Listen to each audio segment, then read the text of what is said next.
ካቴና ፕሮግራማችን 6 ወራት አየር ላይ ቆይታ ማድረጉን አስመልክተን ባለፉት ሳምንታት ተከታታይ ፕሮግራም ስናቀርብ መቆየታችን ይታወሳል። ለዛሬም የውይይታችን ማጠቃለያ ይዘን ቀርበናል። ተከታተሉ ዘንድ በአክብሮት እንጋብዛለን።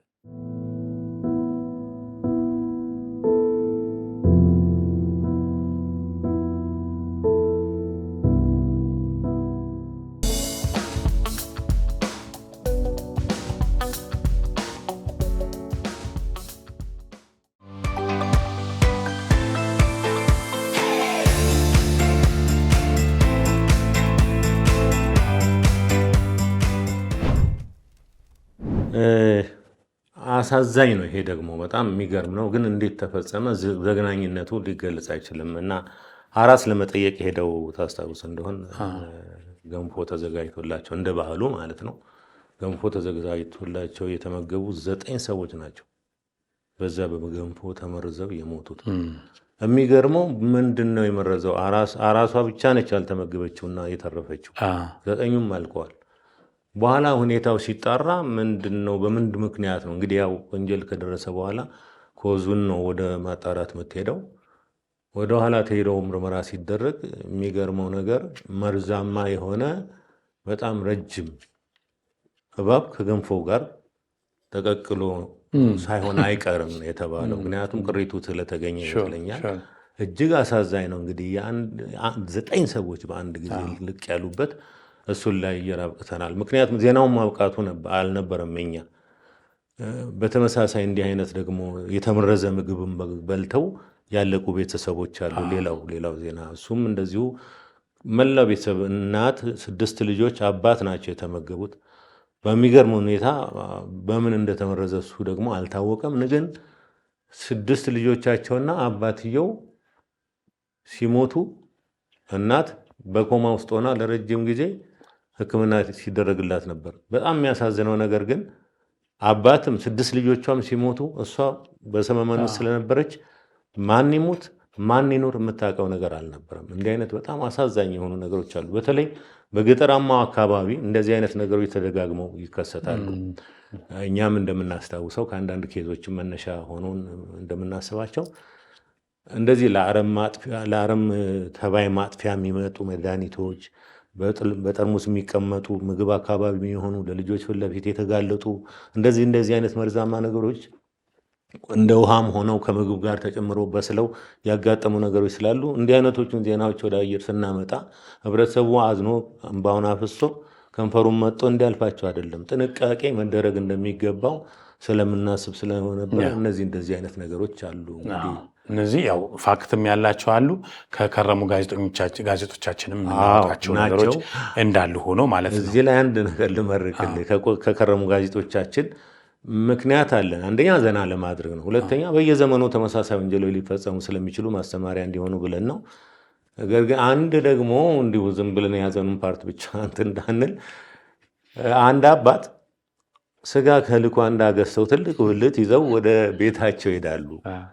ስጋውን እንደያዙ ጎራ ይሉና የዋዜማ ነገር ነው ቀኑ። ጎንጨት ሲሉ ይመሻል፣ ጨዋታ ሲሆን ይመሻል፣ እሳቸውም ይጨማምሩታል። መሸ፣ ጨለማ ዋጠው አካባቢያቸውን።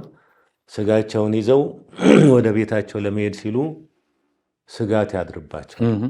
አካባቢው ላይ ደግሞ እንደተለመደ የሌሊት ተረኛ የሆኑ ጅቦች አይጠፉምና ቆሻሻ ምንም ፍለጋ ብቅ ስለሚሉ ስጋት ስላደረባቸው ያደረጉት ብላት ነው በጣም የሚያስገርመው። ስጋቸውን ቅርቅብ አድርገው ወደ ፖሊስ ጣቢያ ነው የሄዱት። ፖሊስ ጣቢያ ገብተው ስጋ እንደያዙ ጠረጴዛው ላይ ከመሩትና ምን ሆኑ ተባሉ። ይታሰርልኝ አሉ። ምኑ? ስጋው ይታሰርልኝ። ትንሽ ያው ሞቅታም ያለባቸው ሐሳቡን አልሰማም። በቃ ሰሩልኝ፣ እዚህ ይታሰርና ይደርልኝ አሉ። ምንድነው ምክንያታቸው ምናምን ተብለው ስጋውን አስቀምጠው እርሶስ? እኔ ሄዳለሁ ቤቴ። ሄዱ፣ አደሩ። በማግስቱ መጡና ስጋዬን ዋስኝ ለውጣው በቃ ያስፈታው ነው የመጣሁት አሉ። ቆይ ለመሆኑ ይታሰርልኝ ብለው እዚህ ያሳደሩት ለምንድን ነው ሲባል እንዴ ልጆች አውሬ ይብላኝ ወይ አሉ። ለምን? በተለምዶ እንደዚሁም አውሬ ይበዛበታል። ሌሊት ላይ ነው የሚሄድበትም አካባቢ አቋርጭ የሚሄደው ጨለማ ነው። ስለዚህ ስጋዬን ፍለጋ የሚመጣ ጅብ እኔም ቢበላኝ። ስለዚህ ብልጠታቸውን አስበው። ጅልነት ይመስላል ግን በጣም ብልጠት ነው እንጂ በጣም ሴቭ አረጉት። በማግስቱ ቤታቸው ስጋቸውን ወስደው ፖሊሶች ኑና አብረን ብላ ቢሉ እኛ ስራችን ተወጥተናል፣ መልካም ባህል ይሁንልዎት ብለው ተሸኙ። እንደዚህ አይነት ብዙ ዜናዎችን ሰርተሃል። በተለይ አንተ ከሰራናቸው አሁን ደግሞ ወደ ሲሪየስ ነገሩ ስንመጣ አንድ ሁለት ነገሮችን ልጨምር። በተለይ ሆሳዕና ሄደን የሰራነው የአንድ ኃላፊ ግድያ በጣም እንትን ነው። ሰውየው ትልቅ ኃላፊ፣ የመንግስትም ኃላፊ፣ የስራ ኃላፊና በጣም የተከበረ ትልቅ ሰው ናቸውና ድሬዳዋ ነው ነዋሪነታቸው። ሆሳዕና እየመጡ ይመላለሳሉና ድንገት ዘመን ለመጠየቅ መጥተው አጃቢ መኪና ምንም አልፈልግም ብለው በአውቶቡስ መጥተው ሊሄዱ ሲሉ ዝም ብሎ ጎዳና ልጆች ዕቃ ሊነጥቁ ሲሉ ሰውየው ጡንቸኛ ናቸውና ሲፈራገጡ ምንም አልተቻቻሉ። ጊዜ ወቅተው ገደሏቸውና ያንም ያህል ትልቅ ሰው ድንገት ለዛም ምንም በማይታወቁ በቃ አካባቢው ሆሳዕና ፖሊስ ተናጋ ማለት ነው። ግማሹ የመንግስት ተቃራኒ ሰው ነው እንደዚህ ያደረጋቸው ይላል።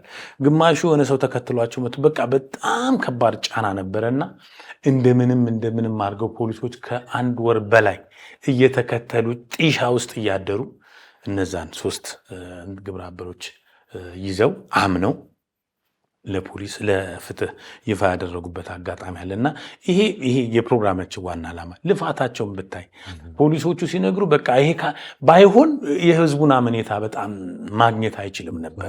የተለያየ አንዳንድ ጊዜ የሆነ ነገር ሲፈጠር ፖሊስን ሆኖ አይደለም ሰው የሚያስበው ራሱን ሆኖ ነው። ስለዚህ በጣም ከባድ ነበርና በዛ አጋጣሚ ሆሳዕና ፖሊሶች ሰውየው እኔ አስታወስከኝ። ፕሮግራሙን አንተ ነህ የሰራኸው፣ አነበብኩት እኔ ነኝ አስታውሳለሁና የሚገርመው እኚህ ሰውዬ በማይገባ ልባሌ አይነት ሁኔታ ነው ህይወታቸው ያለው።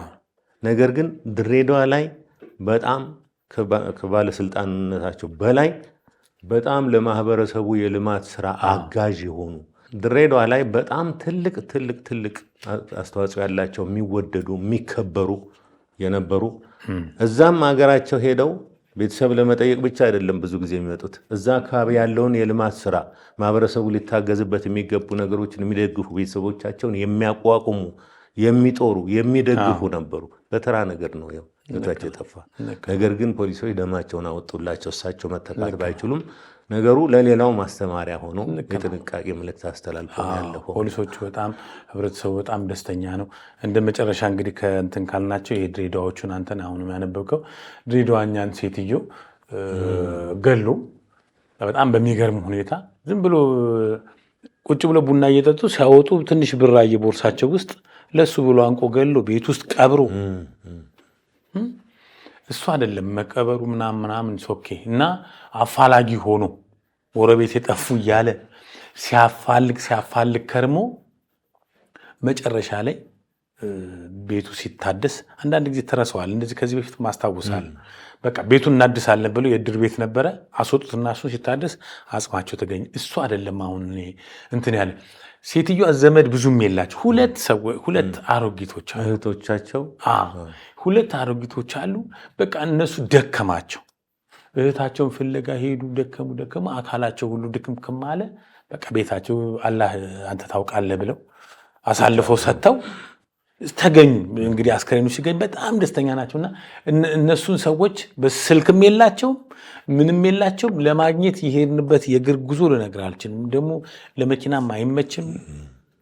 ጥሻ ውስጥ ነው ሄደን ስናገኛቸው የሚያለቅሱት እንባ በጣም ያሳዝነኛል። ገብቶሃል? የሚገርም ነገር የሴትዮዋን ቤት በግፍ ደግሞ ሴትዮዋ ይሙቱ አይሙቱ ሳይታወቅ ወረሱባቸው በፎርጅድ ማስረጃቸው እና ፖሊስ ይህን ሁሉ ተከታትሎ ምናምን ሰዎቹ በቃ መንግስት አለ ማለት ነው። በቃ በዚህ በስተርጅናችን አሁን ብንሞት ምንም አይመስለንም አሉ። ለምን የእህታችን አውሬ ይብላት መኪና ይግጫት ምን ይግደላት ሳናቅ ለ2 ዓመት ድረስ ምናምን ብለው እንባቸው ምናምን ይለኛልና እንደዚህ አይነት ነገሮች አሉ። አቤ ወደፊት የምንሰራቸው ብዙ ይበልጣል። ከዚህ ግን እኛ ማስለቀስ አይደለም ምን ማለት አይደለም የምንፈልገው። ዋና ከዚህ ሰው የሚወስደውን ይውሰድ። የፍትህ አካላት ፈጣን ምላሽ በመስጠት በኩል ህግ ደግሞ ተፈጻሚነቱ፣ ሁለተኛ ፖሊስም ደግሞ ህብረተሰቡን ይዞ ልፋቱን ማሳወቅ መቻል አለበት። እንደዚህ ነው እኔ አሁን ማምነው። ፖሊስ በየክልሉ ያለ ፖሊስ ምን የመሰለ ወርቅ የሆነ ስራ እየሰራ ነው ፖሊስ፣ የየክልሉ ፖሊስ። ይሄ ግን ህብረተሰቡ ጋር ቀርቦ ኮንፊደንስ እንዲያድር በፖሊስ እንዲተማመን ህብረተሰቡ የፈለገ ጊዜ ቢሆን ወንጀለኛ ተደብቆ እንደማይቀር እኔ አሁን በእድሜ ያረጋገጥኩት ነገር ቢሆን ወንጀል 1000 ጊዜ ዘመን ቢፈጅም አርቀህ ብትቀብረው ምን ብታረግ መጋለጡ አይቀርም የሚል ሐሳብ ነውና እንደው ከወፍ በረር እነዚህ ይመስላሉ። ሌላ ግን በዛሬ እኔ እናንተ ጠያቂና መላሽ ሆነን እንጂ ሰንበት እንግዳ የምንላቸው ፕሮግራሞች አሉና እነዚህ ታዋቂ ሰዎች እነ ፓስተር ቸሬ፣ ፕሮፌሰር ሰለሞን ብዙዎቹ መጥተው ለህብረተሰቡ የሚጠቅም ነገር እነ ኢብሳ ደሚና ይሄ ተጽዕኖ ፈጣሪ እነ አየለ ኮማንደር አየለ ወይሶ ምናምን መጥተው እዚህ የሚሰጡን እንትን በተለይ ቁጭ ብሎ በቤቶች ስለሚያዩ አሁን ደግሞ የህግ ጉዳይን በተመለከተ ጠበቃና የህግ አማካሪ ሙሉጌታ በላይ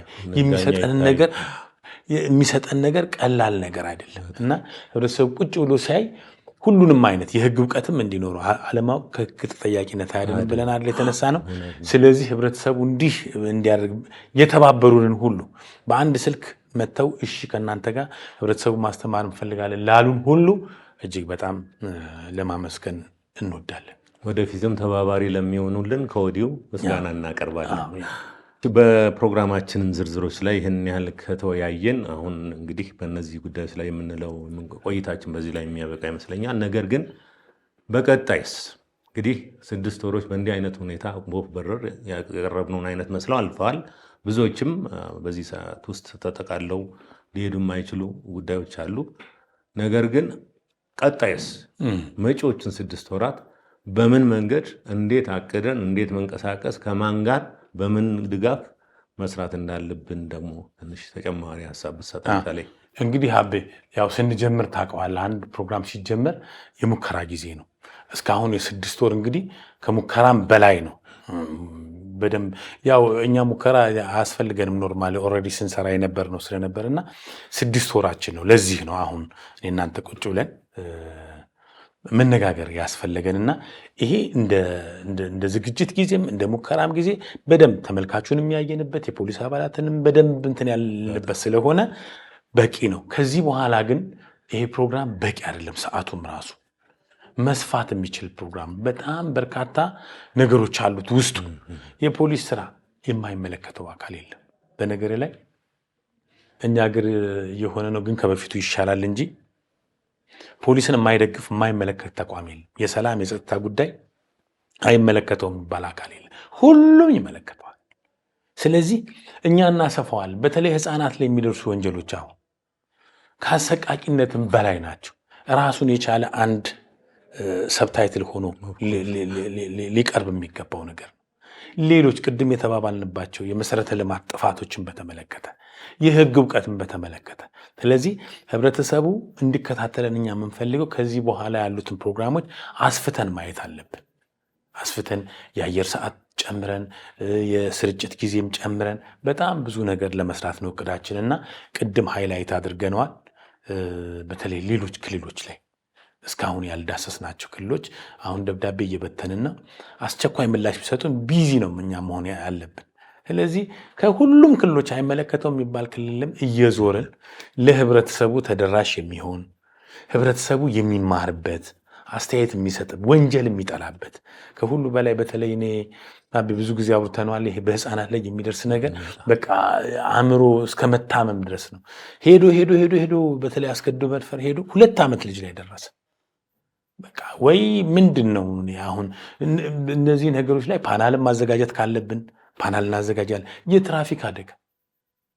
የትራፊክ አደጋ እኮ አቤ ሰው አለቀ ማለት ትችላለህ። ኦልሬዲ በአንድ አደጋ ክፍለ ሀገር ዜና ሲመጣ 10-15 ሰው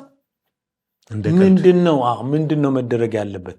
እኛ ፓናሎች እናዘጋጃለን። የሚመለከታቸው አካላት መጥተው ከሪፖርት ያለፈ እንደዚህ ሆኗል፣ እንደዚህ ብሮሸር ተበትኗል፣ እንደዚህ በድምፅ ማጉያ ተናግረናል እናም ሳይሆን ተጨባጭ ነገር ምን አለ፣ እንዴት እንስራ፣ ህብረተሰቡ እንዴት ይግባበት እንጂ በጣም በቃ የትራፊክ አደጋ ምናምን አደገኝነቱ እሱ አንድ አንጓ ይሆናል። እነዚህ አይነት ነገሮችንና እኛ ፕሮግራሙን ዝም ብሎ ቀላል ነገር ላይ ወንጀል ላይ ብቻ ሳይሆን በዙሪያው የሚፈጠሩ ነገሮች ላይ ለመስራት እቅዱ አለን። ስለዚህ የሚመለከታቸው የመንግስት አካላት አሁን ይሄ ሌላው ደግሞ ይሄ በህገወጥ መንገድ ወደ ውጭ የሚላኩ ወጣቶች የሚደርሰው ሰቆቃ ችግሩ ኦልሬዲ ከዛ ይመጣሉ፣ ተመልሰው ይሄዳሉ። እልቂቱ ስለዚህ ምንድን ነው ይሄን ነገር ምንድን ነው መንግስት ራሱ ምን እያደረገ ነው? ህብረተሰቡ ፖሊስ ምን እያደረገ ነው? አንዳንድ ጊዜ ዝም ብለህ በርን ዘግተህ የምትሰራው ስራ ትርጉም የለው። ይፋ ወጥቶ መነጋገርም መከራከርም ካለብን ተከራክረን ማለት ነው ሲሪየስ የሆኑ ነገሮችን ለማቅረብ እቅድና ዝግጅት አለን። እንግዲህ ሁሉም የሚመለከታቸው ይሄን ማሳሰቢያ ነው የምንሰጠው፣ ከኛ ጋር ይስሩ ያለምንም ክራይቴሪያ። እኛ ጉዳዮች ላይ ስትረስ ሰጥተን እንደ ሀገር ያለችን ጊዜ በጣም አጭር ናት። በዚህ አጭር ጊዜ ውስጥ ቶሎ ቶሎ ቀድመን ለህብረተሰባችን የሆነ መጣል ያለብንን ማዋጣት ያለብንን ነገር አዋተን ወደ ቀጣዩ ነገር ለማለፍ ነውና በዚህ አጋጣሚ የሚመለከታቸው የመንግስት ተቋማት ጆይን ያርጉን። አባይ ሚዲያም አለ፣ ስልካችንም አለ፣ ካቴና ደግሞ ዩቲዩብ ላይ ስላለ ይህን ነገር ማሳሰብ እወዳለሁ። በጣም አመሰግናለሁ። እንግዲህ ስለዚህ እንመሰገናለን በጋራ እኔም አመሰግናለሁ። ህብረተሰቡም እንግዲህ በራሱ በኩል የሚያያቸው አሁን የሚመለከታቸው አካላት ብቻ ሳይሆኑ ህብረተሰቡም በዚህ መንገድ እንዲህ አይነት ነገሮችንም አምጡልን፣ ስሩልን፣ ዘግቡልን የሚሏቸው ነገሮች ካሉ በሰጠነው ስልክ ላይ እንገናኝ። ለዛሬው በሰንበት እንግዳችን እንዲህ አይነት ውይይት አድርገን አብቅተናል። በሰላም ዋሉ።